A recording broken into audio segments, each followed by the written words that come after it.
Hello everyone, मेरा नाम है मनीषा और मैं आप सभी का स्वागत करती हूं आपके अपने यूट्यूब चैनल एग्जाम एक्सप्रेस में। तो सपनों के साथ और अपनों के साथ आइए मिलकर के इस नए सफर की शुरुआत करते हैं। और दोस्तों, आज मैं आप लोगों से डिस्कस करने वाली हूं क्लास 7 इकोनॉमिक्स एंड मार्केटिंग का, और ये हमारा चैप्टर 2 कंटिन्यू होगा। तो आज की क्लास में हमारा चैप्टर 2 भी खत्म हो जाएगा और नेक्स्ट क्लास में हम फिर चैप्टर 3 देखेंगे। तो जितने भी स्टूडेंट्स हमसे नए जुड़ रहे हैं, आप लोग को एक इन्फॉर्मेशन देना चाहती हूँ। हमारे customer relationship management and history of Indian railway and DFCCIL complete हो चुका है। तो अगर आप DFCCIL के लिए प्रिपरेशन कर रहे हैं तो आप हमारे चैनल से जुड़िए और बहुत सारे क्वेश्चन आप वैसे अटेम्प्ट कर लेंगे अगर आप लेक्चर अच्छे से देखते हैं। तो आप लिंक डिस्क्रिप्शन में मैंने दे दिया है, वहाँ से चेकआउट कर सकते हैं, या फिर आप हमारे प्लेलिस्ट से जाकर के भी देख सकते हैं। और आने वाले सेशन में हम लोग बात करने वाले हैं MCQs question related to the DFCCIL। तो जितने भी MCQs क्वेश्चन हैं वो हम कवर करते हुए जाएंगे, लेकिन उसके लिए आप लोगों को लेक्चर अच्छे से देखना होगा। तो लास्ट तक बने रहिएगा। अगर कोई नया स्टूडेंट है तो शेयर करें, लाइक करें। वैसे पुराने स्टूडेंट भी लाइक और शेयर कर सकते हैं। तो नए हैं तो सब्सक्राइब कर दीजिए और बेल आइकन प्रेस करना ना भूलें, ताकि जितने अपडेट्स और नोटिफिकेशन है वो सबसे पहले आप तक पहुंच सके। तो लाइक करते रहा करिए, शेयर करते रहा करिए, मुझे अच्छा लगता है, मोटिवेशन लगता है। और लास्ट में आप लोगों को एक छोटा सा मोटिवेशनल मैं स्टोरी सुनाऊंगी, तो लास्ट तक जरूर बने रहिएगा, आप लोगों को मजा आ जाएगा सेशन में। और आज की क्लास देखिए बहुत ही इंपॉर्टेंट है, क्योंकि आज की क्लास में मैं डिस्कस करूंगी 3 type of matrix. BCG matrix, जिसका क्वेश्चन हम लोगों ने देखा था, कैसा क्वेश्चन आया हुआ था। और उसके बाद हम लोग देखेंगे मैककिन्से मैट्रिक्स, और थर्ड हम देखेंगे पोर्टर जेनरिक स्ट्रेटेजी मैट्रिक्स। तो ये 3 मैट्रिक्स है, और उसके अलावा हम मार्केट ऑडिटिंग भी देखेंगे। तो बहुत इंपॉर्टेंट है। अगर आप नहीं पढ़ेंगे थ्योरी देखिए बेटा, तो आप लोगों से MCQs क्वेश्चन उतने अच्छे से नहीं बन पाएगा। तो इसलिए मेरी ये एक रिक्वेस्ट समझिए कि आप लोगों को अच्छे से देखना है, और मोस्ट ऑफ द क्वेश्चन लोगों से अटेम्प्ट हो रहे हैं, जैसे कि मैंने टेलीग्राम में भी शेयर किया था आप लोगों से। लेकिन और भी जो जेन्युइन जो है, जो रियली में अटेम्प्ट कर रहे हैं, वो अच्छा स्कोर कर भी रहे हैं। तो आप लोग भी अच्छा स्कोर करिए। और आइए अब हम सेशन कंटिन्यू करते हैं, ठीक है।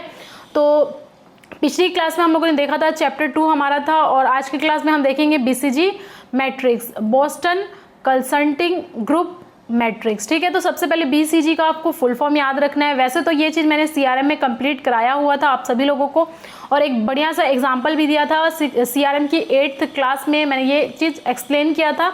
लेकिन बहुत सारे स्टूडेंट हमसे नए जुड़ते हैं, तो एक बार मैं आप लोगों को फटाफट से ये चीज़ समझाना चाहूँगी BCG मैट्रिक्स क्या है, ठीक है।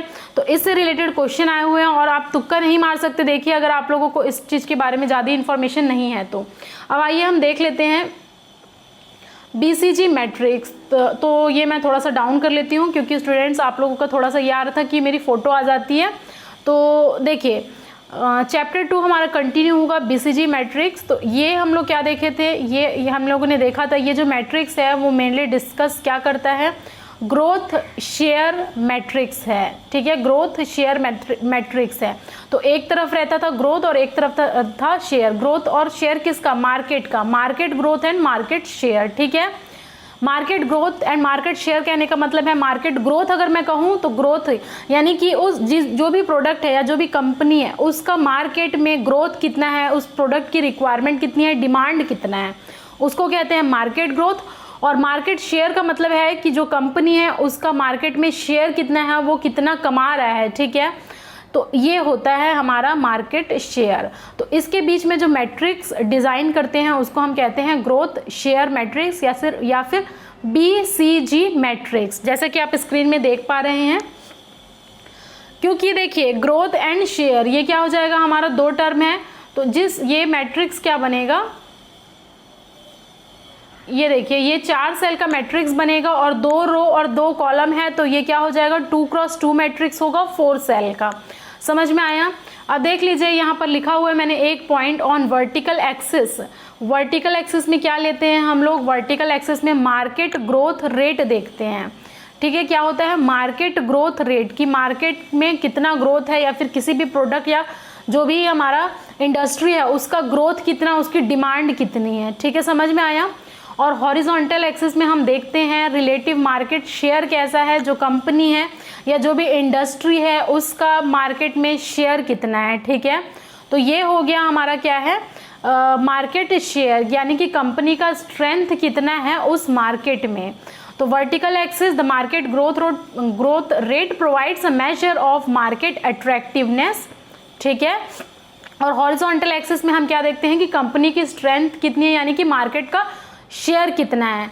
समझ में आया ये दो क्वांटिटी। और इसमें से आप लोगों को देखिए एमसीक्यूज क्वेश्चन भी पूछ सकता है कि वर्टिकल एक्सिस में क्या रखा जाता है, हॉरिजॉन्टल एक्सिस में क्या रखा जाता है। तो इसी से ये हम 4 चीज़ें देखे थे कि ये ग्रोथ मैट्रिक्स को समझते हुए हम लोगों ने देखा था कि 4 टाइप के हम लोग क्वांटिटी को डिस्क्राइब किए थे। कौन कौन से, आई थिंक आप सभी लोगों को याद होगा। तो फटाफट से कमेंट सेक्शन में कमेंट करते हुए चलिए। और देखिए पहला होता था हमारा cash cow, cow, dog, question mark and star. ये सभी आप लोगों को समझ में आया होगा। और एक बढ़िया सा एग्जांपल भी मैंने दिया था सीआरएम में, तो आज वो एग्जांपल हम एक बार रिपीट करते हैं ताकि आप लोगों का रिवीजन भी हो जाए, और एक हम नया एग्जांपल भी देखेंगे ताकि आप लोगों का कंसेप्ट और अच्छे से क्लियर हो जाए। ठीक है, तो देखिए जैसे कि आप स्क्रीन में देख पा रहे हैं, ये हमारा क्या है, ये हमारा वर्टिकल एक्सिस है। और इस वर्टिकल एक्सिस में देखिए इस तरफ हमारा क्या है, मार्केट का ग्रोथ है। क्या है, मार्केट का ग्रोथ है, यानी कि उस इंडस्ट्री का मार्केट में कितना ग्रोथ है, कितनी डिमांड है। समझ में आया। और इस तरफ जो आप लोगों को दिख रहा है, इस तरफ मार्केट शेयर है, यानी कि कंपनी का स्ट्रेंथ कितना है, कितना मार्केट में उसका शेयर है। ठीक है, और उससे होने वाले प्रॉफिट कितने हैं। अब एग्जाम्पल के तौर पर पहले मैं समझाती हूँ, फिर जो स्टेटमेंट है वो तो मैं आप लोगों को समझाऊंगी ही। देखिए यहाँ पर ये वाला जो क्वाड्रेंट था, ये वाले क्वाड्रेंट में हमेशा डॉग रहता था। ठीक है, डॉग रहता था। और इसका मतलब क्या है, देखिए ये जो सिंबल है आप लोगों को पता है कि क्या है, एप्पल कंपनी का सिंबल है। और फटाफट आप मुझे टैगलाइन बताइए एप्पल कंपनी का, क्योंकि क्वेश्चन आया हुआ था प्रीवियस ईयर 2018 में। और ये बताइए मुझे कि इसका CEO कौन है एट प्रेजेंट में, और फाउंडर कौन है। ये सब चीज़ें मैं आप लोगों को पढ़ाई हुई हूँ सीआरएम में, तो उम्मीद करती हूँ कि आप लोग क्वेश्चन को डेफिनेटली बना लेंगे। तो फटाफट से कमेंट सेक्शन में कमेंट करते हुए चलिए। और ये जो पहला वाला आप लोगों को डिवाइस दिख रहा है, ये एप्पल का आईपॉड है। आईपॉड क्या होता था 90s के ज़माने में, जब 2006-07 का ज़माना था या 90s का ज़माना था, तो उस समय क्या होता था, ये प्रोडक्ट लॉन्च हुआ था। आईपॉड MP3 MP4 वगैरह के लिए, गाने सुनने के लिए मेनली आता था। तो थोड़े वक्त के लिए ये चला और उसके बाद उसकी डिमांड, ठीक है, मतलब डिमांड का ये मतलब है कि मार्केट का ग्रोथ भी कम हो गया और मार्केट का शेयर भी कम हो गया। एप्पल से इस पर्टिकुलर डिवाइस के लिए ज़्यादा कोई अर्निंग हुई नहीं, ज़्यादा कोई ना ग्रोथ हुआ ना शेयर हुआ, ना उसका ग्रोथ था, यानी कि मार्केट में डिमांड भी इस प्रोडक्ट की नहीं थी और ना ही मार्केट का शेयर था। ठीक है, इससे ज़्यादा कुछ पैसे नहीं कमाए इसने, कोई शेयर इन्होंने नहीं किया, कंपनी का स्ट्रेंथ नहीं था ये। तो इसलिए कहते हैं इसको डॉग। और इस जगह पे इसको क्या करना चाहिए, इसको डाइवेस्ट कर देना चाहिए। ठीक है, इस टाइप की कंपनी को ख़त्म कर देना चाहिए, या इस टाइप के प्रोडक्ट को डाइवेस्ट कर देना चाहिए, ख़त्म कर देनी चाहिए, जिसका मार्केट में रिक्वायरमेंट नहीं है। जैसे कि हम अपने क्या करते हैं ना, जिससे कोई अर्निंग है ना कोई पैसे आ रहे हैं, उसको क्या करना चाहिए, ख़त्म कर देना चाहिए। जैसे कि हम लोग क्या करते हैं, हम लोग कोई पुराना स्कूटर और पुराने लैपटॉप्स वगैरह ऐसे संभाल के रखते हैं, जैसे कि एकदम उससे कोई अर्निंग आने वाली है। आई नो कि फीलिंग जुड़ी होती है, लेकिन अगर बिजनेस पॉइंट ऑफ व्यू से अगर आप सोचेंगे तो इस टाइप के प्रोडक्ट या इस टाइप की इंडस्ट्री को क्या करना चाहिए, डाइवेस्ट कर देना चाहिए। तो ये रहा आप लोगों का डॉग वाला सेक्शन। ठीक है, समझ में आया। फिर आता है नेक्स्ट में मैकबुक। तो आप सभी लोगों को पता है मैकबुक यानी कि जो एप्पल की लैपटॉप होती है, एप्पल का क्या होता है, लैपटॉप होता है। तो उसका क्या है, यहाँ से यहाँ तक ये एरो देखिए, मार्केट का ग्रोथ है, यानी कि यहाँ से कम है और यहाँ से ज़्यादा बढ़ रहा है मार्केट ग्रोथ। और जब इस डायरेक्शन में आप जाएंगे तो क्या है, मार्केट का शेयर बढ़ रहा है, यानी कि यहाँ पर लो है, कम है, और यहाँ पर मार्केट का शेयर क्या है, ज़्यादा है। समझ में आया आप लोगों को। तो देखिए जो लैपटॉप है, आप सभी लोगों को मालूम है कि जो टॉप कंपनियां हैं लैपटॉप में, वो है लिनोवो है, डेल है, HPs है। तो एप्पल का जो मैकबुक है वो जो लैपटॉप के मामले में है वो 7वें नंबर पे है, देखा गया है जैसा। तो इससे क्या है, ग्रोथ तो है, आने वाले ज़माना में लैपटॉप वगैरह तो बहुत ज़्यादा यूज़ होगा और आज भी यूज़ होता है। ठीक है, क्योंकि सब लोग क्या कर रहे हैं, ऑनलाइन की तरफ मूव कर रहे हैं, तो ज़्यादा से ज़्यादा इसका ग्रोथ है। लेकिन एप्पल का इस प्रोडक्ट के लिए क्या है, इस प्रोडक्ट के लिए शेयर कम है। तो ये एक चिंता करने वाली बात है कि इसको क्या करें, डाइवेस्ट करें या फिर हार्वेस्ट करें, ग्रोथ करें या फिर इसको क्या करें, डाइवेस्ट करें। तो इसीलिए यहाँ पर इस क्वाड्रेंट को कहते हैं क्वेश्चन मार्क। समझ में आया आप सभी लोगों को। तो इस आईपॉड के लिए ये वाला जो क्वाड्रेंट है, जिसे हम डॉग क्वाड्रेंट कह रहे हैं बच्चों, तो ये क्या हो जाएगा, इसका ग्रोथ भी कम है एंड शेयर भी कम है। ठीक है, लेकिन अगर हम इस वाले क्वाड्रेंट का देखेंगे क्वेश्चन मार्क का, तो क्या है, ग्रोथ रेट ज़्यादा है, ग्रोथ ज़्यादा है लेकिन शेयर कम है। जैसे कि आप देख सकते हैं 2x2 मैट्रिक्स का ये हम लोगों को क्या मिलाना होता है, रो एंड कॉलम मिलाना होता है, ऐसा होता है। अब आइए हम लोग देख लेते हैं आईफोन। तो एप्पल का आईफोन आप सभी लोगों को बहुत पसंद होगा, मैं ये समझ सकती हूँ कि आप सभी लोग को सोच रहे होंगे कि जल्द से जल्द हमारे पास भी आईफोन हो, लेकिन उसके लिए आप लोगों को ढेर सारी मेहनत करनी होगी, ढेर सारा पैसा कमाना होगा, तब जा करके आप अपने सपनों को पूरा कर सकते हैं, आप अपने परिवार के सपनों को पूरा कर सकते हैं, ठीक है। और कई स्टूडेंट्स तो ऐसे भी होते हैं जो बिल्कुल विलेज तरफ से आते हैं और उन्हें पैसे की रिक्वायरमेंट भी होती है और खूब मन लगा करके पढ़ते भी हैं, तो सिलेक्शन भी होता है जो खूब मन लगा करके पढ़ता है, ठीक है।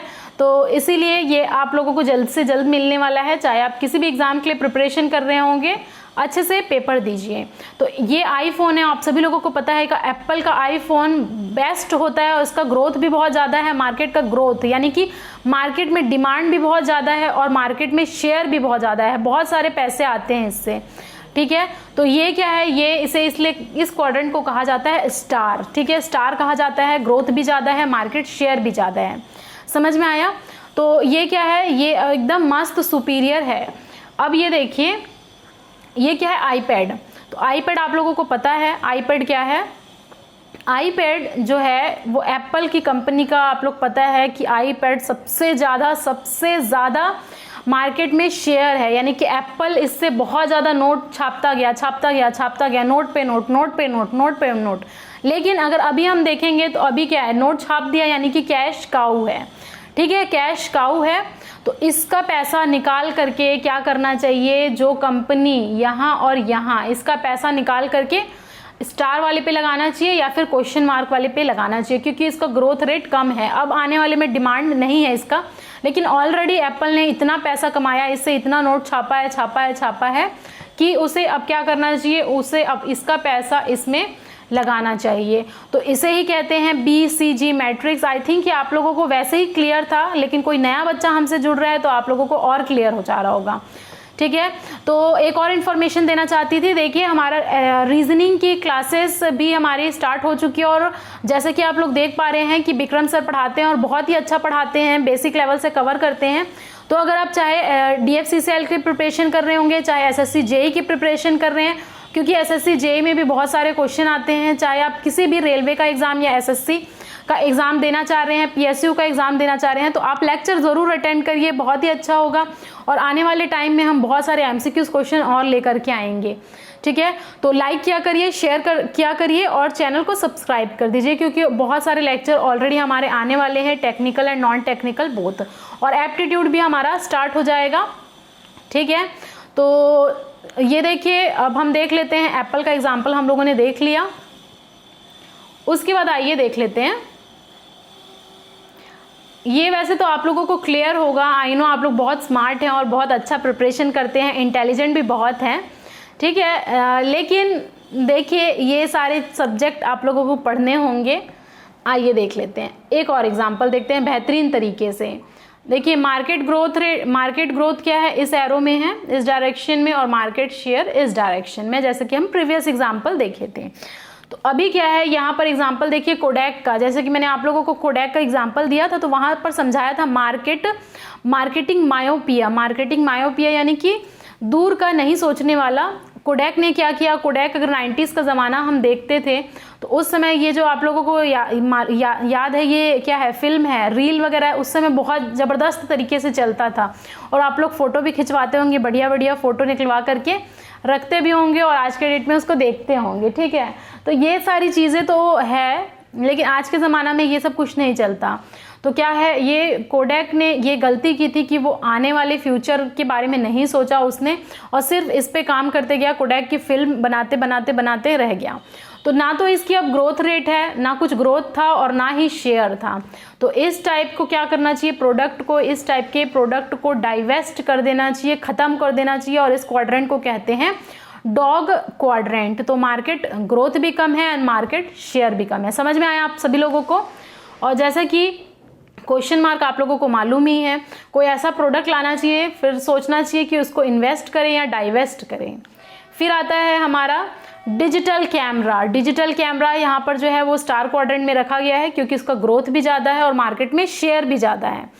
तो डिजिटल कैमरा आजकल आप सभी लोग जानते हैं, चाहे कोई भी फील्ड हो, फोटोग्राफी से लेकर के अगर मान लीजिए यूट्यूब का कोई वीडियो बनाना है तो भी क्या होता है, डिजिटल कैमरा का यूज़ होता है। और आजकल निकॉन, कैनन, सोनी ये सब का कैमरा ज़्यादा आता है। कहीं भी आप कोडैक का कैमरा नहीं देखेंगे, ज़रूर से वो आप फिल्म कैमरा देखे होंगे जब आप लोग 90s में रहे होंगे तो फोटो खिंचवाते होंगे, और ये करीबन 4 से 5 हज़ार रुपये का मिलता था और हमारे घर में भी ये वाला कैमरा था, ठीक है। तो आजकल के ज़माने में ये जो फिल्म कैमरा है, ये जो डिजिटल कैमरा है, डिजिटल कैमरा बहुत ज़्यादा मार्केट में ग्रोथ भी कर रहा है, डिमांड भी बहुत है और मार्केट में शेयर भी बहुत ज़्यादा है। और डिमांड क्यों है, क्योंकि देखिए आजकल बहुत ज़्यादा यूट्यूब में वीडियोज़ बनने लगे हैं, तो उसके लिए प्रोफेशनल लोग कैमरा भी खरीदते हैं और जो नॉर्मली प्रोफेशनल उससे जुड़े हुए हैं फोटोग्राफी से, वो तो खरीदते ही हैं। तो डिजिटल कैमरा का बहुत ही ज़्यादा ज़माना है, ठीक है। तो ये हो गया स्टार क्वाड्रेंट। अब अगर हम लोग ये देखें कैश काउ वाले का एग्जांपल है फिल्म कैमरा। तो देखिए फिल्म कैमरा का अगर मैं बोलूँ तो देखिए मार्केट में अभी ग्रोथ बिल्कुल भी नहीं है, डिमांड नहीं है फिल्म कैमरा की, लेकिन उस ज़माने में क्या हो रहा था, मार्केट में शेयर बहुत ज़्यादा था, बहुत ज़्यादा लोग ये कैमरा खरीदते थे। और मैं मान के चल रही हूँ कि ये कोडैक का कैमरा जो आता रहा होगा वो हर एक परिवार के भी रहता ही होगा थोड़ा बहुत। तो मतलब मैक्सिमम लोगों के घर में अगर देखेंगे तो ये कैमरा ज़रूर से आप लोगों को दिखेगा, है या नहीं, किसके किसके घर में ये अवेलेबल है मुझे कमेंट सेक्शन में कमेंट करिए। तो देखिए ये कैमरा रहता ही है। तो ये क्या है, बहुत ज़्यादा नोट छापा था, एकदम नोट पे उस समय छापा था, लेकिन वो नोट का यूज़ कहाँ करना चाहिए था, आने वाले ज़माने में जब डिजिटल कैमरा का ज़माना था और यहाँ पर और प्रोडक्ट आ सकते थे, उसमें इन्वेस्ट करना चाहिए था। तो ये सारी चीज़ों को क्या बोलते हैं, dog quadrant, question mark quadrant, star quadrant and cash cow, ठीक है। तो आप लोगों का जो DFCCIL एग्जीक्यूटिव OPBD 2018 का जो पोस्ट था, जो पेपर था, उसमें आप लोगों को ये क्वेश्चन आया हुआ था कि बताइए BCG मैट्रिक्स में हाईएस्ट ग्रोथ रेट किसका था, हाईएस्ट किसका था ग्रोथ। तो क्वेश्चन आंसर था काउ का, ठीक है। समझ में आया? आई थिंक अब आप लोगों को इसमें कोई भी डाउट नहीं होगा, अच्छे तरीके से आप लोगों को समझ में आ रहा होगा। अब ये देखिए ये 4 है जो फिलिप कोटलर की बुक से मैंने लिया हुआ है और आप चाहें तो देख सकते हैं, लेकिन मेरे अकॉर्डिंग आप लोगों को देखिए कोई भी बुक पढ़ने की रिक्वायरमेंट नहीं है। अगर आप एक इफ़ेक्टिव स्टडी पढ़ते हैं तो आप लोगों को एक इफ़ेक्टिव स्टडी के लिए कोई भी बुक पढ़ने की ज़रूरत नहीं है। सिर्फ और सिर्फ आप मेरा लेक्चर देखिए, चाहे वो CRM का हो, चाहे वो history of Indian railway and DFCCIL को, चाहे वो इकोनॉमिक्स एंड मार्केटिंग का हो। सिर्फ और सिर्फ लेक्चर देख के इसको नोट्स को रिवाइज करेंगे और टेस्ट लगाएंगे तो देखिए 100% मैं ये गारंटी देती हूँ कि क्वेश्चन ज़रूर बनेगा आप लोगों से, ठीक है। तो उम्मीद करती हूँ कि आप लोग रफ वर्क बहुत कर रहे होंगे, एकदम बंडल पेपर्स भर रहे होंगे और प्रैक्टिस ज़्यादा से ज़्यादा कर रहे होंगे। फिर आता है देखिए स्टार क्वाड्रेंट, ठीक है। तो स्टार क्वाड्रेंट में अभी मैंने बताया क्या है, हाई ग्रोथ है एंड हाई शेयर है, ठीक है। और product that often require heavy investment to finance their rapid growth, जैसे एप्पल का क्या है, आईफोन है, हैवी इन्वेस्टमेंट है, साथ ही साथ इसका हाई ग्रोथ भी और हाई शेयर भी है, ठीक है। ये समझ में आया आप सभी लोगों को?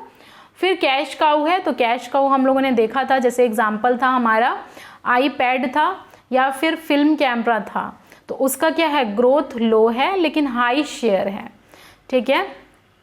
और हाई शेयर बिजनेस और product established and successful unit that generate cash that the company uses to pay its bill and support other business unit that need investment. जैसे कि मैंने बताया इसका पैसा कहाँ यूज़ करना चाहिए, स्टार वाले में या फिर क्वेश्चन मार्क वाले में, तो यही चीज़ यहाँ पर लिखा हुआ है, देख लीजिए, to pay its bill and support other business, यानी कि star and question mark that need investment.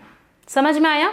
और उसके बाद आ जाता है क्वेश्चन मार्क। तो क्वेश्चन मार्क में हम लोगों ने देखा था क्या है, शेयर लो है लेकिन हाई ग्रोथ मार्केट है, that require a lot of cash in order to hold their share और बिकम स्टार बनने के लिए क्या है, उनको हैवी कैश की ज़रूरत है, जो कहाँ से आएगा, कैश काउ से आएगा। फिर डॉग को क्या है, लो ग्रोथ है and low business share and product है that may generate enough cash to maintain themselves, ठीक है। उनके लिए इतना ज़्यादा पैसा लग जा रहा है but do not promise to be large source of cash. उसमें इतना ज़्यादा पैसा लगते जा रहा है लेकिन उससे आउटकम नहीं आ रहा है, कोई प्रॉफिट जनरेट नहीं हो रहा है। तो इस टाइप की क्या होना चाहिए, इस टाइप की जो अपना कंपनी है उसको डाइवेस्ट कर देना चाहिए। ठीक है, समझ में आया आप सभी लोगों को। फिर ये भी चीज़ वही लिखा हुआ है, देख लीजिए बीसीजी मैट्रिक्स।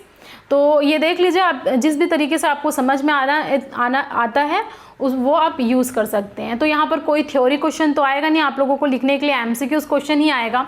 तो वही चीज़ लिखा हुआ है, देखिए low market share, high market share, low market growth and high market growth. तो ये स्टार क्वाड्रेंट हो गया, ये हमारा क्वेश्चन मार्क क्वाड्रेंट हो गया, ये हमारा डॉग क्वाड्रेंट हो गया, जिसको रिड्यूस एफर्ट, इसमें एफर्ट डालने की ज़रूरत नहीं है, डाइवेस्ट कर देना चाहिए। एंड ये हमारा हो गया cash cow, use profit to add growing SBUs, यानी कि इसका पैसा इसमें और इसमें लगाना चाहिए जहां पर रिक्वायरमेंट है, जहां पर इन्वेस्टमेंट की। तो ये हो गया हमारा पूरा बीसीजी मैट्रिक्स। आई थिंक कि आप लोगों को क्लियर हुआ, मज़ा आया आप सभी लोगों को। मज़ा आया तो फटाफट कमेंट करते हुए चलिए। और देखिए अब हम दूसरा स्टार्ट करते हैं। तो देखिए बीसीजी मैट्रिक्स तो आप लोगों को पता ही होगा, आई थिंक समझ में भी आया आप लोगों को, उम्मीद करती हूँ।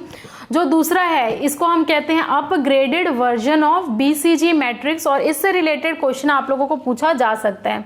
तो यहाँ लाइट चली गई है इसलिए आई थिंक ऑयली लग रहा है मेरा फेस, है ना। तो यहाँ पर देखिए, कोई बात नहीं, पढ़ाई करनी है तो लाइट की क्या ज़रूरत है। आप लोग भी ऐसी क्या करिए, कंफर्ट जोन से अपने बाहर निकलिए। ठीक है, अगर जब भी आप कंफर्ट जोन में रहेंगे तो डेफिनेटली आप लोगों को पढ़ाई नहीं होगा। अगर एग्जाम हॉल में कुछ भी होता है इन द सेंस कभी लाइट चली जाती है तो पैनिक होने की ज़रूरत नहीं है, वो नॉर्मल हो जाता है थोड़ी देर के बाद। या फिर अगर आपको प्यास लग रही है तो ये सब नहीं होना चाहिए। जो छोटी छोटी चीज़ें हैं कंफर्ट जोन से आप अपने बाहर निकलिए। ठीक है, समझ में आया। फिर आ गया general electric business, the general electric business screen. तो ये नाम है, एक बार नाम अच्छे से आप सुनिएगा क्योंकि क्वेश्चन देखने को मिल सकता है। जनरल इलेक्ट्रिक बिजनेस स्क्रीन, इसको हम बोलते हैं GE, general electric McKinsey matrix. Third इसका दूसरा नाम है, आई थिंक तीसरा नाम है upgraded version of BCG matrix. And fourth इसको हम कहते हैं स्टॉप लाइट मैट्रिक्स। तो सबसे पहले तो ये आप नाम ही नोट डाउन कर लीजिए कहीं पर भी। एक बार अगर आप सुने भी होंगे ना तो डेफिनेटली आप लोगों से क्वेश्चन बनेगा। तो फटाफट देख लेते हैं। इसको कहते हैं GE McKinsey matrix, upgraded version of BCG matrix and stop light matrix and general electric business screen matrix. तो ये इन्होंने दिया था मैककिन्से नाम के व्यक्ति ने, इसलिए इसका नाम हो गया था जी मैककिन्से मैट्रिक्स। और कोई बच्चा हमसे पूछा था कि मैम जो मैट्रिक्स मिक्स है वो किन्होंने डिस्कवर किया था। तो देखिए मैककार्थी आई थिंक करेक्ट है, क्योंकि मैं बहुत सारे जगह पे फाइंड आउट की तो मुझे वही दिख रहा था। तो आप लोग एक बार अपने में क्रॉस वेरीफाई भी कर लिया करिए, बट मेरे अकॉर्डिंग वही होगा। ठीक है,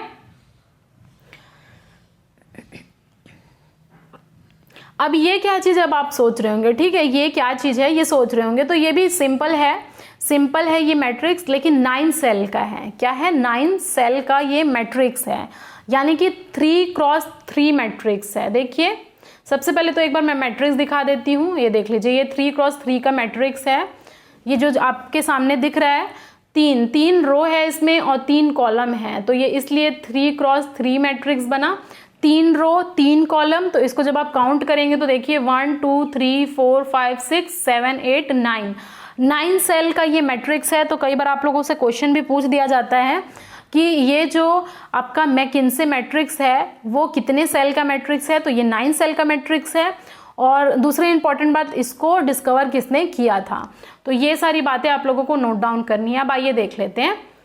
तो ये जो मैट्रिक्स है, ये 2 जो टर्म है उसको ये डिफाइन करता है। जैसे कि उसमें क्या था बीसीजी मैट्रिक्स में, market share and market growth. यहाँ पर क्या है, यहाँ पर है एक तो है इंडस्ट्री का अट्रैक्टिवनेस और सेकंड है बिजनेस का स्ट्रेंथ। तो बिजनेस स्ट्रेंथ हम वहाँ पर भी देखे तो जिसे हम कह रहे थे मार्केट शेयर। तो लगभग ये सेम है, इसीलिए इसको कहा जाता है upgraded version of BCG matrix. ठीक है, so it uses more variable than the product opportunity matrix. हम लोगों ने ये भी देखा था, प्रोडक्ट मार्केट अपॉर्चुनिटी मैट्रिक्स भी देखा था। ठीक है, और ये देखा था बीसीजी मैट्रिक्स। तो इससे ज़्यादा वेरिएबल यहाँ पर यूज़ किए गए हैं। देखिए जो अभी यहाँ पर लिखा हुआ है इंडस्ट्री अट्रैक्टिवनेस फैक्टर, उसमें क्या क्या इंक्लूड है, क्या लगता है आप लोगों को कि इंडस्ट्री अट्रैक्टिवनेस किसको कहेंगे? देखिए इंडस्ट्री और फर्म में क्या अंतर है, पहले तो आप ये समझिए। फर्म का मतलब है सिंगल, जैसे कि मान लीजिए एक कोई जूते की कंपनी होगी, कोई शू कंपनी होगी, तो एक अगर होगी तो उसको कहेंगे फर्म, ठीक है, फर्म कहेंगे। लेकिन अगर बहुत सारे ऐसे जूते की कंपनियां रहेंगी तो उसको कहेंगे इंडस्ट्री। तो a group of firm is called industry, ठीक है। तो ये सब डाउट आप लोगों को नहीं होना चाहिए। छोटा छोटा फर्म क्या होता है, इंडस्ट्री क्या होता है, मार्केट क्या होता है, सेलिंग क्या होता है, मार्केटिंग क्या होता है, सेलिंग क्या होता है, तो डिफरेंस है इन सब चीज़ों में। तो यहाँ पर जो इंडस्ट्री अट्रैक्टिवनेस फैक्टर है वो है मार्केट का साइज एंड ग्रोथ, ठीक है। मार्केट का साइज एंड ग्रोथ है कि छोटा मार्केट है कि बड़ा मार्केट है, क्या मीडियम मार्केट है, ठीक है। मार्केट में कंपटीशन कैसा है, उसके बाद टेक्नोलॉजी में एडवांसेस कैसे हैं, सोशल एंड लीगल एनवायरनमेंट। तो बहुत सारे ऐसे फैक्टर्स हैं जो इंक्लूड होता है इंडस्ट्री अट्रैक्टिवनेस फैक्टर के अंदर। तो जो इसमें मेन है वो क्या है, market size, growth and competition, ठीक है, समझ में आया। फिर आता है कंपनी बिजनेस स्ट्रेंथ। तो कंपनी बिजनेस स्ट्रेंथ का मतलब मार्केट में शेयर, जैसा कि हम लोगों ने बीसीजी मैट्रिक्स देखा था। लेकिन इसके अलावा ये भी देखते हैं पेटेंट प्रोटेक्शन। पेटेंट प्रोटेक्शन का मतलब क्या है, पेटेंट है, अगर किसी ने, कंपनी ने कोई चीज़ डिस्कवर किया है तो उसको पेटेंट लेने का अधिकार होता है, ठीक है। तो ये हो गया। फिर marketing effectiveness, control over price and economic of sales. तो ये सारे क्या है, ये सारे बिजनेस का स्ट्रेंथ है कंपनी का। लेकिन उसके अलावा जो अगर मैं इंपॉर्टेंट बोलूँ तो मार्केट शेयर हो गया, और हमारा क्या हो गया, इकोनॉमिक्स रिलेटेड टर्म आ गया। प्रॉफिट वगैरह कितना है, मार्केट में शेयर कितना है, फिर प्राइस के ऊपर कितना कंट्रोल कर पा रही है, ये सारी चीज़ें क्या है, ये हो गया हमारा कंपनी बिजनेस का स्ट्रेंथ, ठीक है। तो एक जो SBU है, स्ट्रेटेजिक बिजनेस यूनिट, वो क्या हो सकता है, हाई हो सकता है, मीडियम हो सकता है, लो इंडस्ट्री अट्रैक्टिवनेस। तो कुछ भी हो सकता है, लो यानी कि लो मार्केट शेयर हो सकता है, साइज हो सकता है, ग्रोथ हो सकता है। अब जब ये आप मैट्रिक्स देखेंगे तो इसको आप सोच रहे होंगे कि इसको स्टॉप लाइट मैट्रिक्स क्यों कहते हैं। स्टॉप लाइट मैट्रिक्स जैसे आप देखते हैं जो हमारा ट्रैफिक सिग्नल होता है, तो देखिए ट्रैफिक सिग्नल में जनरली क्या होता है, एक ग्रीन सिग्नल होता है, एक येलो होता है और एक रेड होता है, ठीक है। तो ग्रीन सिग्नल क्या बताता है कि आप जा सकते हैं, बिल्कुल आप जा सकते हैं। रेड सिग्नल आप स्टॉप हो सकते हैं। और ऑरेंज सिग्नल का मतलब क्या होता है, आप थोड़ा बहुत अगर खाली वाली रहे तो आप जा सकते हैं, ठीक है, ऐसा रहता है, यही रहता है। तो ये कलर के ऊपर से देखिए, ये जो है मैट्रिक्स, ये मैट्रिक्स है यहाँ ग्रो का यानी हरा, ग्रीन कलर का है, जो येलो है वो होल्ड है, ठीक है, होल्ड करके रखिए, थोड़ा बहुत खाली है तो आप जा सकते हैं, ऐसा होता है। और रेड क्या है, रेड मतलब स्टॉप हो जाइए, बिल्कुल भी आप हिल नहीं सकते अपने जगह से। तो ट्रैफिक रूल क्या है, हमें सबको फॉलो करना चाहिए। और यहाँ पर जो है, ये देखिए, यहाँ पर बिजनेस यूनिट स्ट्रेंथ है और यहाँ पर क्या है, इंडस्ट्री का अट्रैक्टिवनेस है। तो इसलिए ये जो कलर कोडिंग किया गया है, आप दूसरा कलर भी देखेंगे, लेकिन जनरली जो ये कलर कोडिंग की गई है, इसकी वजह से इसको स्पॉटलाइट मैट्रिक्स कहते हैं। और जिन्होंने ये इनको दिया हुआ है मैकिन्से नामक व्यक्ति, इसलिए इसका नाम जी मैकिन्से मैट्रिक्स है। और जनरल इलेक्ट्रिक इसका मेन नाम है। समझ में आया। अब आप इसको देखिए, ये जो मेन मैट्रिक्स है उसको देखिए, ये देखिए, इसमें आप लोग देख पा रहे हैं जैसे कि स्क्रीन में इस तरफ जो है ऊपर की तरफ वो क्या है, इंडस्ट्री अट्रैक्टिवनेस फैक्टर्स है, और इस तरफ जो जा रहा है वो बिजनेस यूनिट स्ट्रेंथ है, ठीक है। तो जो आप लोगों को हरा वाला साइन दिख रहा है वो ऐसी कंपनी है क्या है, जिसका इंडस्ट्री अट्रैक्टिवनेस भी ज़्यादा है। और यहाँ से क्या हो रहा है, ये देखिए, ये यहाँ पर कम है, यहाँ पर मीडियम है, यहाँ पर हाई है, हाई अट्रैक्टिवनेस, इंडस्ट्री अट्रैक्टिवनेस। तो डेफिनेटली सी बात है, यहाँ पर क्या है, ग्रो और इन्वेस्ट हो जाएगा, वो बिजनेस क्या होगा, ग्रो और इन्वेस्ट होगा। सिमिलरली ये मीडियम है, इसमें भी ग्रो एंड इन्वेस्ट होगा। ये वाला जो जोन है जहाँ पर जो स्ट्रेंथ कम है एंड इंडस्ट्री अट्रैक्टिवनेस भी कम है, उसको कहेंगे होल्ड और प्रोटेक्ट, ठीक है। होल्ड करके रखें इसको, इसके बारे में अभी सोचा जाएगा कि क्या करना है। और ये वाली जो कंपनी होती है, ये वाली जो कंपनी होती है जिसमें हमारा क्या है, बिजनेस यूनिट स्ट्रेंथ, इस वाले जोन को कहेंगे हम कि इससे हार्वेस्ट या फिर डाइवेस्ट कर दिया जाए। हार्वेस्ट मतलब छटाई होती है ना, कटाई होती है, तो वो होना चाहिए। तो वही चीज़ यहाँ पर लिखा हुआ है, देख लीजिए। जो ग्रीन में है वो क्या है, they are invest in growth areas है, और they are in strong industry performing well, अच्छा परफॉर्म कर रहे हैं, इंडस्ट्री का ग्रोथ अच्छा है, सब कुछ अच्छा है यहाँ पर। तो इसको हम क्या कर सकते हैं, कह सकते हैं कि ये सिमिलर है स्टार की तरह इन BCG मैट्रिक्स। तो हम अगर आपसे क्वेश्चन पूछेगा कि बताइए जो ग्रीन वाला हमारा है, जो ग्रीन एरिया है इस मैट्रिक्स में, मैकिन्से मैट्रिक्स में, वो किसके सिमिलर में है, तो वो सिमिलर है स्टार के। ऐसा MCQs क्वेश्चन बनता है, ठीक है। और यहाँ पर क्या है, full marketing resources are proper and high profits are expected, ठीक है। यहाँ पर प्रॉफिट वगैरह भी हाई होता है। और जो येलो एरिया में है, वो येलो एरिया में देख लीजिए, येलो एरिया क्या है हमारा, येलो एरिया ये बताता है कि बीच वाला जो है उसको होल्ड करके रखो, और जो रेड वाला एरिया है वो हार्वेस्ट और डाइवेस्ट करो। तो यही सारी चीज़ें क्या हैं, यही सारी चीज़ें हमारी क्या है, इसको कहते हैं हम लोग मैकिन्से मैट्रिक्स। तो आप लोग से क्या क्वेश्चन पूछा जाएगा इससे रिलेटेड, सबसे पहले तो इसमें कौन कौन से क्वांटिटी है, दो है, एक तो इंडस्ट्री अट्रैक्टिवनेस है, एंड सेकंड क्या है हमारा बिजनेस स्ट्रेंथ है, कंपनी बिजनेस स्ट्रेंथ। सेकंड आप लोगों से क्वेश्चन पूछा जा सकता है कि बताइए कि जो हमारा ग्रीन है, ग्रीन जो साइन है वो किसके कंपेयर में है BCG मैट्रिक्स, तो वो स्टार के कंपेयर में है। आई थिंक ये समझ में आ रहा होगा, ठीक है।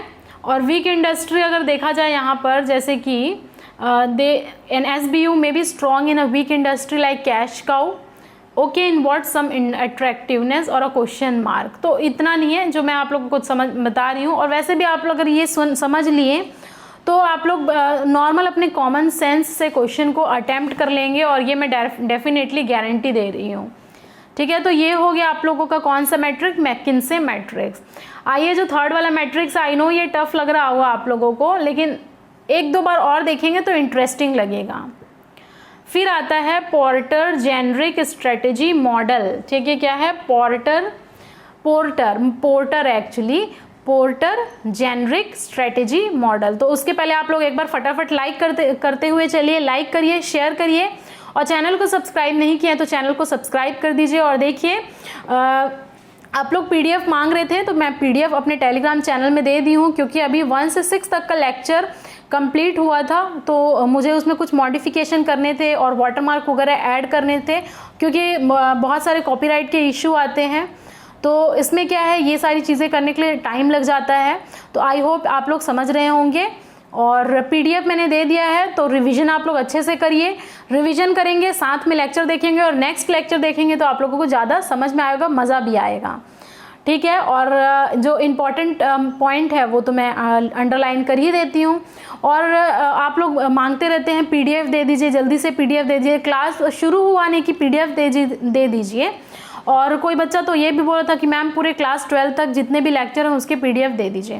तो देखिए बच्चा, सबसे पहले तो PDF अगर आप ले लीजिए, कोई दिक्कत नहीं है, लेकिन उसको पढ़ने के बाद आप लोगों को समझ में भी तो आना चाहिए, क्योंकि ये एक स्टैंडर्ड टेक्स्ट बुक से लिया गया है। तो मुझे भी बहुत ज़्यादा समय लग रहा है पढ़ने के लिए अच्छे से, क्योंकि मैं अपना 100% देना चाह रही हूँ। I am trying my best to, मतलब इतना अच्छा देने की कोशिश कर रही हूँ कि आप लोगों से क्वेश्चन बने ही बने। तो उसके लिए आप लोगों को थोड़ा सा कोऑपरेट करना पड़ेगा, थोड़ा सा सपोर्ट करना पड़ेगा। अगर कोई आपके लिए हार्ड वर्क कर रहा है तो उसका रिस्पेक्ट करना पड़ेगा। तो आप लोग प्लीज़ माइंड मत किया करिए, लेकिन आप लोगों को ये सब चीज़ें थोड़ी सोचनी चाहिए। स्पून फीडिंग करने से कुछ नहीं होने वाला, उसका एग्ज़ाम उन्हीं का निकलेगा जो रियल में हार्ड वर्क कर रहे हैं, ठीक है। तो बिल्कुल सही बात है कि नहीं है, आप बताइए, कमेंट सेक्शन में कमेंट करिए, बिल्कुल सही है या गलत बात कह रही हूँ मैं। तो इसीलिए आप लोग थोड़ा सा आप लोग पेशेंस बनाए रखा करिए। अगर 6 PDF आप लोग को दे दिया गया है तो एटलीस्ट उसका वीडियो देख करके रिवीजन तो करिए। आने वाले समय में डेफिनेटली पूरा दूंगी, पेपर आप लोगों के लिए ही है और मेरा लेक्चर भी आप लोगों के लिए ही है, ठीक है, और PDF भी है।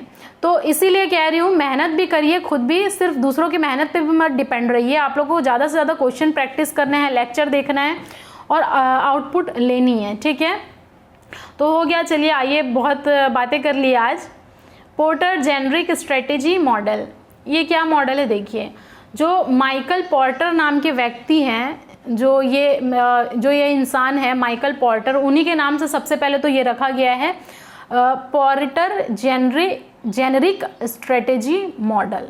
तो अगर आप लोगों से MCQs क्वेश्चन देखिए पूछता है बच्चों, तो ये हो जाएगा, क्वेश्चन पूछेगा बताइए जेनरिक स्ट्रेटेजी मॉडल किसके द्वारा दिया गया है, ठीक है, 4 ऑप्शन आप लोगों को दे देगा, कुछ भी दे सकता है। तो आप लोग अगर पढ़े रहेंगे इसको कि ये माइकल पोर्टर ने दिया था, तो तभी आप लोग क्वेश्चन को जवाब दे पाएंगे। तो फर्स्ट क्वेश्चन आप लोगों का है कि बताइए जेनरिक मॉडल किन्होंने डिस्कवर किया था या किन्होंने डेवलप किया था? तो ये माइकल पोर्टर नाम के व्यक्ति ने किया था। फर्स्ट क्वेश्चन समझ में आया। अब ये क्या है, इन्होंने बताया था कि देयर आर 3 अप्रोच। मेनली देखिए, जो मैं अगर आप लोगों को ब्रीफ में समझाना चाहूँ तो ये जो माइकल पोर्टर थे वो ये बताना चाहते थे कि इतने कॉम्पिटिटिव मार्केट में, इतने कॉम्पिटिशन है हमारे आसपास में, इतने सारे कंपटीशन है, फिर भी क्या है, कंपनी एग्जिस्ट कर रही है और अच्छा भी परफॉर्म कर रही है। ठीक है, तो इसी चीज को ये समझाने के लिए एक थ्योरी दिए हुए थे, जेनरिक स्ट्रेटेजी दिए थे कि बहुत सारे स्ट्रेटेजी अपना करके कंपनी, इतने सारे कंपनी जो है उनके कॉम्पिटिटर्स है, फिर भी वो एग्जिस्ट कर रही है। तो जब ये बोल रहे हैं कि जेनरिक स्ट्रेटेजी कि यहाँ पर आपने ये भी सुना होगा कि चार्ल्स डार्विन जो थे वो क्या करते थे, सर्वाइवल ऑफ द फिटेस्ट।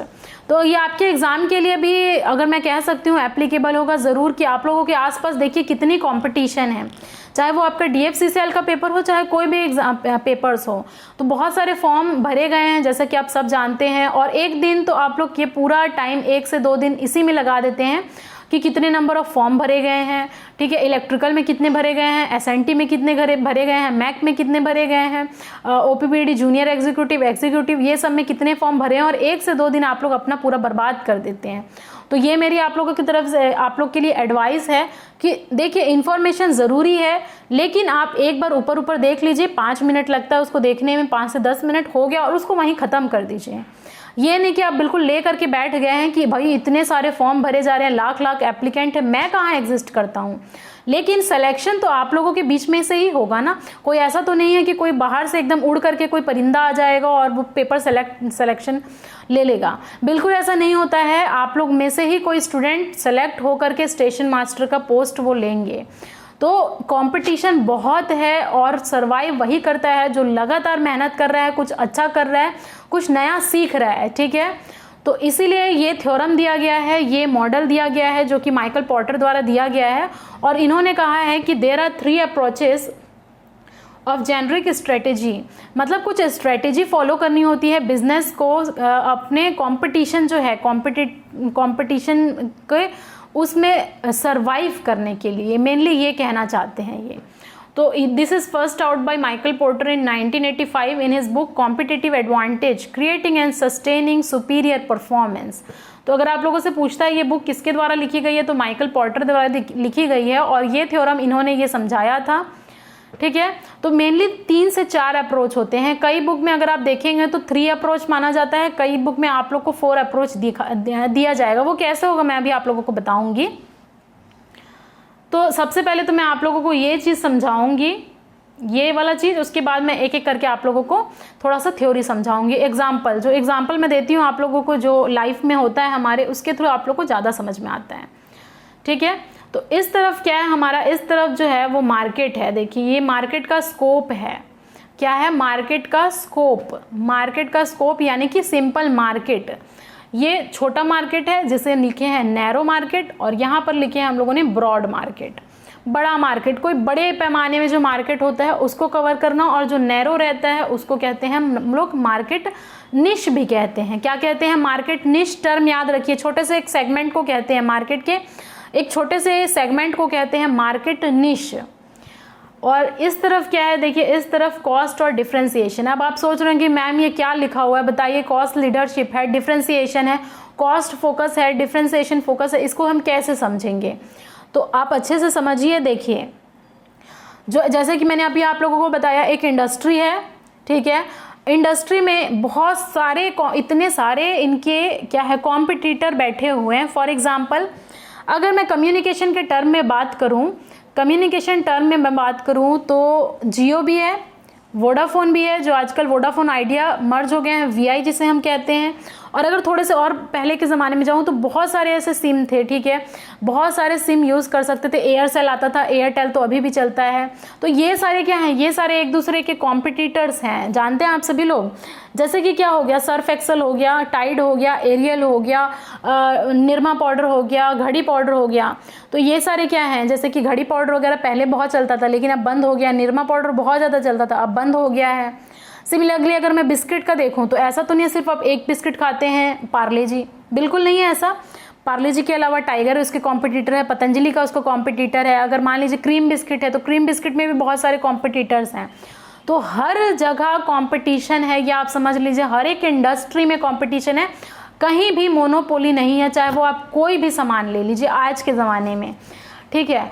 तो अगर कोई बड़ा मार्केट किसी को कैप्चर करना है, ये ब्रॉडर मार्केट किसी को कैप्चर करना है, तो उसके दो चीज़ होने चाहिए, उसके दो मेन चीज़ होने चाहिए। या तो उसको कॉस्ट लीडरशिप होना चाहिए, जैसे कि मैं अभी आप लोग को बताऊंगी, या फिर डिफ्रेंसिएशन होना चाहिए। डिफ्रेंसिएशन का मतलब ये होता है कि आप कुछ नया करें, आप दूसरी कंपनी के अलावा कुछ नया सोचें, बिल्कुल डिफरेंट करें।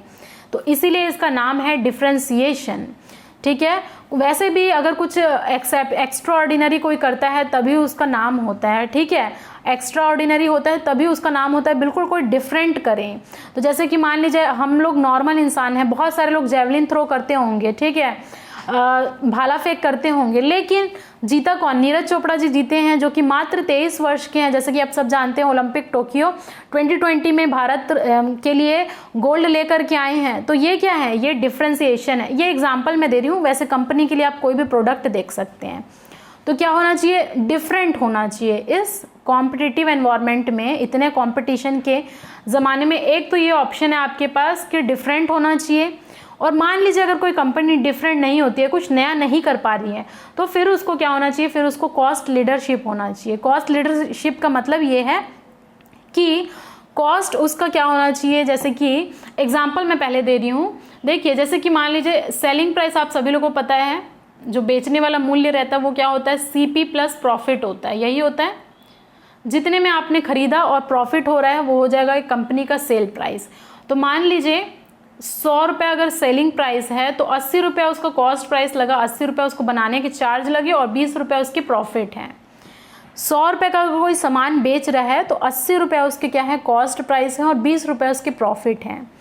तो अब ये कॉस्ट लीडरशिप के लिए वो क्या करेगा, कंपनी, जो हम लोग SP लिखे थे,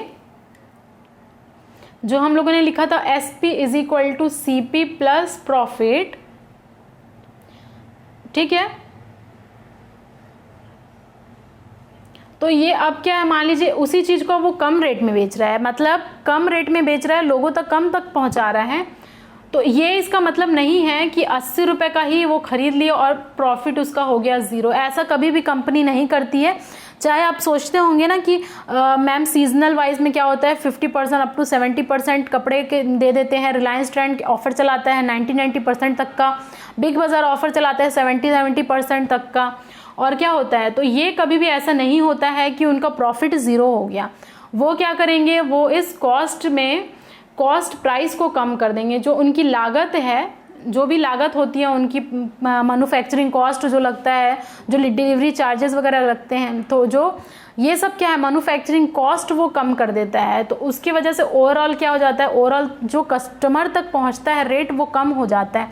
इसीलिए हमें इतने सस्ते दामों में मिलता है और कंपनी क्या होती है, कंपनी लीडर बन जाती है। जैसे कि एग्जांपल अगर मैं बेस्ट दूं तो जियो क्या कर रही थी, जियो का सिम आया था जब, तो क्या होता था, 1 साल तो वैसे ही उन्होंने पूरा फ्री में दिया था।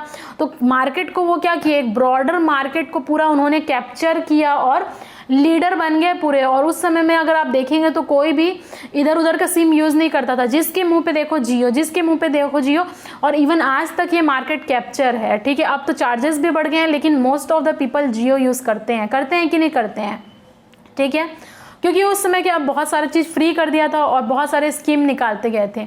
तो कॉस्ट लीडरशिप का मतलब ये होता है इस कॉम्पिटिटिव एनवायरनमेंट में कॉम्पिटिटिव एडवांटेज लेना, कैसे कॉस्ट को कम करके। और कॉस्ट को कम करके इसका मतलब ये नहीं कि कंपनी को प्रॉफिट ना हो, कंपनी को प्रॉफिट भी होगी, लेकिन उसका मैन्युफैक्चरिंग जो है, उसका लागत वाला है, वो कम हो जाएगा। इसको कहते हैं कॉस्ट लीडरशिप और डिफरेंशिएशन का मतलब है कुछ नया करना, कुछ हट करके करना, तो ये ब्रॉडर मार्केट को करना है। जैसे कि अगर मैं एप्पल कंपनी देखूं तो एप्पल अपने डिफरेंट अच्छे प्रोडक्ट, बिल्कुल हट के प्रोडक्ट निकालती है, तो एक बड़े पैमाने में मार्केट को कैप्चर की हुई है एप्पल कंपनी। ठीक है, समझ में आया। तो एक तो ये ऑप्शन है कि ऐसा हो जाए, लेकिन कई बार ऐसा भी होता है कि ये चीज़ नहीं फॉलो कर पाते हैं, ना तो वो कोई डिफरेंट चीज़ रिलीज़ कर पा रहा है, कोई प्रोडक्ट बना पा रहा है, ना ही कॉस्ट को कम कर पा रहा है। तो उनको क्या करना होगा, उनको एक छोटे से मार्केट में, सेगमेंट में, जिसे हम कहते हैं मार्केट निश, उस पे इसको फोकस करना होगा। ठीक है, उस पे इसको फोकस करना होगा, इसीलिए ये टर्म आया है cost focus and differentiation focus. तो छोटे मार्केट में फोकस करना होगा। और ये यहाँ पर क्या होता है, कई बुक में ऐसा भी दिया हुआ है, देखिए कॉस्ट लीडरशिप डिफरेंशिएशन, और इन दोनों को एक ही सेल बना दिया है, एक ही साथ लिख करके फोकस भी लिख दिया गया है। तो अगेन उनको ये देखना पड़ेगा कॉस्ट के टर्म में भी और डिफरेंट, लेकिन एक छोटे मार्केट में करना पड़ेगा। तो इसी चीज़ को क्या कहते हैं, इसी को क्या कहते हैं हम, इसी को कहते हैं अपन माइकल पोर्टर मैट्रिक्स। ठीक है, जेनरिक मैट्रिक्स। समझ में आया आप सभी लोगों को? आई थिंक ये बड़ा एक्सप्लेनेशन था, लेकिन मुझे एग्जांपल दे करके समझाना पड़ा। ओके, तो नैरो वाला, जैसे कि हम क्या होता है, कई बार यूपीएससी का टारगेट करते हैं ब्रॉडर टर्म में यूपीएससी वगैरह का टारगेट करते हैं। ठीक है, तो यूपीएससी वगैरह जैसे क्लियर नहीं होता है तो हम क्या करते हैं, छोटे से एग्ज़ाम की तैयारी करते हैं, छोटे से एग्ज़ाम की तैयारी वगैरह करते हैं। तो क्या होता है, इसमें हम लोगों को दोनों चीज़ें डिफरेंट भी होनी और मेहनत भी करनी हो। तो ये मेरा कंसेप्ट है। बाकी अगर मार्केटिंग के टर्म में समझा जाए तो ये हो गया। समझ में आया आप सभी लोगों को? अब आप ये वाला टर्म जब पढ़ेंगे, competitive advantage and competitive scope, तब आप लोगों को अच्छे से क्लियर होगा। देखिए, firm pursues a cost leadership strategy by targeting the mass market, बड़ा market, and featuring low price, कम प्राइस रखा जाता है, जैसे कि जियो कर रहा था। ठीक है, और या फिर अगर मैं मॉल वगैरह में देखूं तो जो नॉर्मली क्या करते हैं, जो बिग बाज़ार वगैरह करते हैं, जो डी मार्ट वगैरह करते हैं, वो होता है। फिर firm pursues a differentiation strategy by targeting mass market and featuring distinctive attributes in goods and services. Distinct होना चाहिए, बिल्कुल हट के होना चाहिए। फिर ये हो गया firm pursues a cost focus strategy by targeting a niche market and featuring low prices. Niche market मतलब छोटे मार्केट को कहते हैं, जो स्पेसिफिक होता है। Firm pursues a differentiation focus strategy by targeting niche market and describe a distinctive attributes. समझ में आया? तो आई थिंक ये मैं आप लोगों को समझा पाई हूँ। अगर समझ में आया तो फटाफट से कमेंट सेक्शन में कमेंट करिए, ताकि मुझे भी पता चलेगा कि आप लोगों को समझ में आ रहा है या नहीं आ रहा है। तो यही जो मैंने कहा था कि जो फोकस स्ट्रेटेजी है, जिसे कई बुक में एक क्वाड्रेंट में रखा जाता है, उसको दो पार्ट में डिवाइड किया गया है, cost focus and differentiation focus strategy. और निश मार्केट क्या है? निश market is a subset of market on which a specific product is focused. ठीक है, जैसे कि ये मार्केट है, मार्केट मान लीजिए ये मार्केट है, तो मार्केट के अंदर ये सबसेट कहते हैं इसको। ये एक निश मार्केट है, स्मॉल मार्केट है, छोटा। समझ में आया? आई थिंक ये क्लियर होगा। और ये एक बेस्ट जो है आप लोगों के सामने देखिए, स्माइली वाला है। तो ये क्या है? ये बिल्कुल डिफरेंट है, सबसे डिफरेंट होना चाहिए अगर आप लोगों को अलग से निकल करके आना है तो इन ये सारे एक हैं, ये बिल्कुल डिफरेंशिएशन इसका एग्जाम्पल हो गया। समझ में आया आप सभी लोगों को? तो ये इन अ नटशेल है। इन अ नटशेल का मतलब क्या होता है? ब्रीफ में कोई चीज़ों को समझाना। तो इसके बीच में क्या है? इसके बीच में स्टक इन द मिडिल है, कॉम्पिटिटिव स्कोप। इसके बीच में मतलब समझ नहीं आता क्या करें, तो ये दो ही चॉइस होती है। लिखा भी हुआ है, देख लीजिए, according to the Porter a failure to do so would end up stuck in the middle where the company will not retain a long term competitive advantage. नहीं हो सकता है। अगर ये इन दोनों में से कोई भी एक चीज़ नहीं फोकस करेंगे तो फिर मुश्किल है सरवाइव करना कंपनी का, और फिर कंपनी बंद हो जाती है ऐसे में। तो ये आप लोगों को आई थिंक ये अच्छे तरीके से क्लियर हो रहा होगा। अब देख लीजिए, एक छोटा सा टर्म ये बचा हुआ था, दो तीन टर्म बचा हुआ है चैप्टर 2 में, फिर चैप्टर 2 खत्म हो जाएगा। तो आई थिंक ये 3 मैट्रिक्स पढ़ करके आप लोगों को मज़ा आ गया होगा, एग्जाम्पल से भी समझ में आ गया होगा आप लोगों को। अब चीज़ रटने की ज़रूरत नहीं है आई थिंक। तो जब आप लोग क्या करते हैं, जब आप लोग मान लीजिए PDF निकाल करके पढ़ते हैं और मेरा लेक्चर अगर सुनते हैं दोबारा कभी, तो उसमें जो मैं एग्जाम्पल देती हूँ वो आप पेंसिल से नोट कर लिया करिए, ताकि जब आप रिविज़न करेंगे तो ये आसानी होगी समझने के लिए। ठीक है। अब आ जाता है मार्केटिंग ऑडिट। तो मैंने आप लोगों को ऑडिटिंग का टर्म समझाया। तो ऑडिट मतलब क्या होता है, निरीक्षण करना, किसी भी चीज़ का एग्जामिनेशन करना इंग्लिश में कहूँ तो क्या होता है, हर एक जगह पर ये वैलिड होता है, हर जगह पर ऑडिट होती है। मान लीजिए कोई कंपनी है, कोई इंडस्ट्री प्रोडक्ट बना रही है, तो ऐसे ही डिस्पैच नहीं हो जाता, कंज्यूमर तक नहीं पहुंच जाता, बहुत ज़्यादा उसका निरीक्षण किया जाता है हर एक स्टेज में, हर एक क्वालिटी का, कि वो सच में वो क्वालिटी का है कि नहीं। मान लीजिए जैसे कोई खाने पीने की कंपनी है, तो FSSAI के प्रोडक्ट्स आते हैं, के मार्क आते हैं, तो वो क्या करता है, वो पूरे टेस्टिंग का काम करते हैं कि सच में ये इस फीचर्स को बिलोंग करता है कि नहीं, इस थ्रेशोल्ड को ये बिलोंग करता है कि नहीं, क्योंकि कुछ टारगेट होते हैं उस कंपनी को वो फुलफिल करना होता है। तो आप मुझे ये बताएंगे कि FSSAI का फुल फॉर्म क्या होता है, फटाफट से कमेंट सेक्शन में कमेंट करके बताइए, ठीक है। जैसे कि गोल्ड वगैरह आप परचेजिंग करते हैं तो BIS का हॉलमार्क होता है, bureau of Indian standard BIS का हॉलमार्क होता है। तो ये सारी चीज़ें क्या है, ये सारी चीज़ें निरीक्षण वाली टीम होती है, और जैसे कि कोई भी होता है हर जगह पर ये वैलिड है, ठीक है, समझ में आया। तो ये हो गया हमारे मार्केटिंग ऑडिट। अगर मैं कहूँ तो market auditing is a systematic and periodic examination of the company environment, objective, strategies, activity to determine problem areas and opportunity. Definitely बात है जो कंपनी के एनवायरनमेंट है, ठीक है, वो ऑब्जेक्टिव फुलफिल कर रहे हैं कि नहीं। जैसे कि मैगी वगैरह के जब आप बहुत ज़्यादा सुने थे कि क्या हो रहा था, मैगी में लीड वगैरह की प्रॉब्लम देखने को मिल रही थी, तो एग्जामिनेशन हुआ तो ये सारी चीज़ें पता हुई सब लोगों को, और फिर क्या हुआ, मैगी बहुत लंबे समय तक बैन हो गया था। तो ये सारे क्या होते हैं, ये सारे मार्केटिंग ऑडिटिंग का एक एग्जाम्पल हो सकते हैं, ठीक है।